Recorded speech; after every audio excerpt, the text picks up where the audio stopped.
Hello everyone, ভাগ্যশ্রীস কিচেনে সকলকে স্বাগত জানাই। বন্ধুরা, আজকে আমি এক বাটি আটা নিয়ে চলে এসেছি। এই আটা দিয়ে আজকে আমি রেসিপি বানাবো। তাহলে বন্ধুরা, প্রথম থেকে শেষ পর্যন্ত ভিডিওটি দেখতে থাকুন। উনুন ধরিয়ে নিয়ে কড়া বসিয়ে দিয়েছি। কড়া গরম হয়ে গেছে। কড়ার মধ্যে দিয়ে দিচ্ছি ঘি।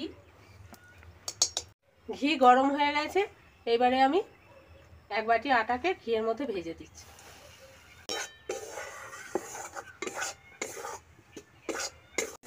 আটাটাকে আমি 5 থেকে 6 মিনিটের সময় ধরে ভেজে নিয়েছি। আর আটাটা থেকে একটা সুন্দর গন্ধ বেরিয়েছে ভাজার। এবার আমি আটাটাকে নামিয়ে নিচ্ছি।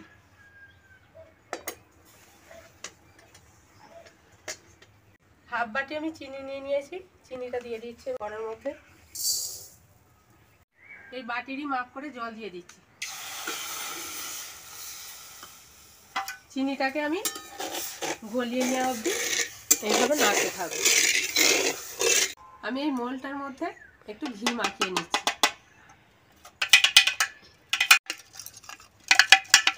এটাকে আমি সাইডে রেখে দিচ্ছি।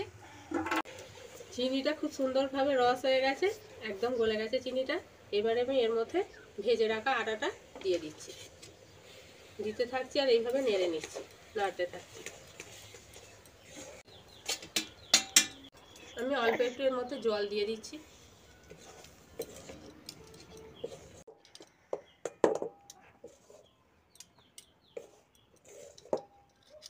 আর একটু জল দিয়ে দিচ্ছি।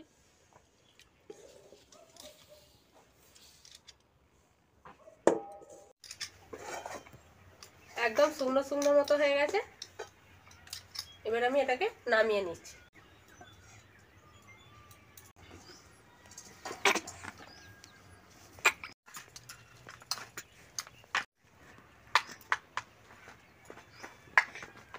বন্ধুরা, আমি কত সুন্দরভাবে এই সন্দেশটা বানিয়ে ফেললাম। এই সন্দেশটিকে আমি নর্মাল ফ্রিজের মধ্যে 1 থেকে 1.5 ঘন্টা সময়ের জন্য রেখে দিচ্ছি। 1.5 ঘন্টা পরে আমি ফিরে এসেছি বন্ধুরা।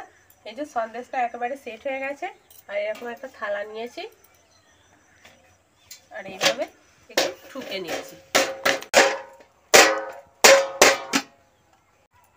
দেখুন বন্ধুরা, কত সুন্দর সন্দেশটা হয়েছে।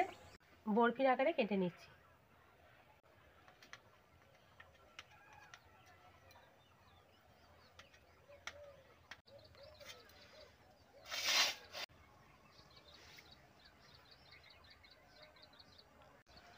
আমি সন্দেশগুলোকে প্লেটের মধ্যে তুলে নিচ্ছি।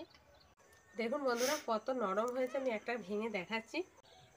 খুব নরম হয়েছে, হাতে দিলেই একবারে ভেঙে যাচ্ছে। আমি একটুখানি খেয়ে দেখছি।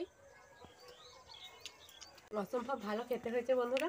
বন্ধুরা, এইভাবে আপনারাও বাড়িতে বানিয়ে খাবেন। ভিডিওটি যদি ভালো লেগে থাকে অবশ্যই লাইক, কমেন্ট এবং শেয়ার করে দেবেন। আর আমার এই ছোট্ট চ্যানেলটিকে সাবস্ক্রাইব করে আমার পাশে থাকবেন। আবার দেখা হচ্ছে পরের ভিডিওতে।